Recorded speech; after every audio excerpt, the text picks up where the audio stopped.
မင်္ဂလာပါညီမနာမည်ကတော့ငွေစင်လိုင်းမှာညီမရဲ့ voter number ကတော့4ဖြစ်ပါတယ်ဒီတစ်ပတ်ကမိုးသချင်းနေနဲ့ဒီဆိုရှင်ပြိုင်ရမှာဖြစ်ပါတယ် mood ကတော့အဆွေး mood ပဲသချင်းကလည်းအဲ့လိုအဆွေးသချင်းပဲဒါပေမဲ့ဒီတစ်ခေါက်သချင်းကကျတော့နည်းနည်းတော့ခက်တယ်အနေအမြင့်အဲ့လိုမျိုး high pitch တွေလည်းနည်းနည်းများတဲ့အချိန်ကျတော့ဒီတစ်ပတ်ကတော့ညီမအားအဆိုင်ရဆုံးအပတ်လို့ညီမထင်ပါတယ်အကောင်းဆုံးဆိုနိုင်ဖို့ပဲညီမစူးစမ်းမယ်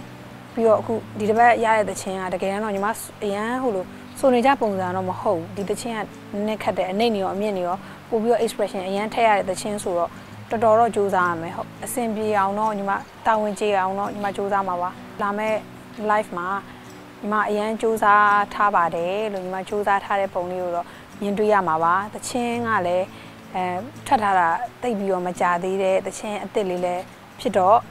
ငွေရဲဆိုရှင်ကလည်းအရန်ကောင်းတယ်အဲ့တော့အဲ့သချင်းလေးနဲ့ပဲညီမပရိသတ်ရင်ထဲကိုပရိသတ်အားလုံးရဲ့ရင်ထဲကိုရအောင်သွားချင်ပါတယ်ညီမအရန်စူးစမ်းထားတာကိုလည်းကြည့်ရှုပြီးတော့အားပေးပါအောင်ညီမကိုကြိုက်တယ်ဆိုရင်ရင်ထဲရောက်တယ်ဆိုရင်လည်းညီမကိုဗိုလ်တင်ပေးပါအရန်စူးစမ်းထားပါတယ်အများကြီးစူးစမ်းထားပါတယ်လို့ပြောချင်ပါတယ်အားပေးနေတဲ့ပရိသတ်ကြီးရောက်စီတိုင်းကိုလည်းကျေးဇူးတင်ပါတယ်